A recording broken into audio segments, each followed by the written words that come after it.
how to claim cashback offer on Upside. So hello guys and welcome back to today's video. Now in Upside, there are some gas stations or places that actually offer cashback. For example, over here, Circle K offer a 10% cashback.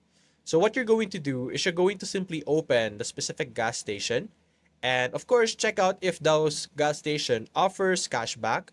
For example, this one, it will appear on your map. So simply select those and you should be able to get your cashback upon purchasing or doing any other purchase with it. You're either going to select your link card or upload a receipt to confirm the cashback.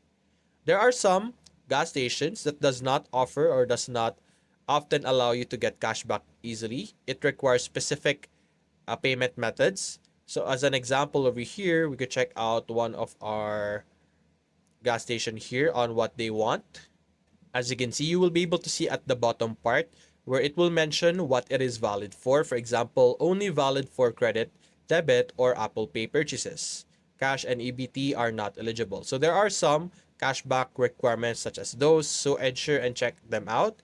But anyway, after uploading a receipt, you should be able to get your cashback. So that's basically it guys. If you enjoyed this video, leave a like and subscribe. Thanks for watching.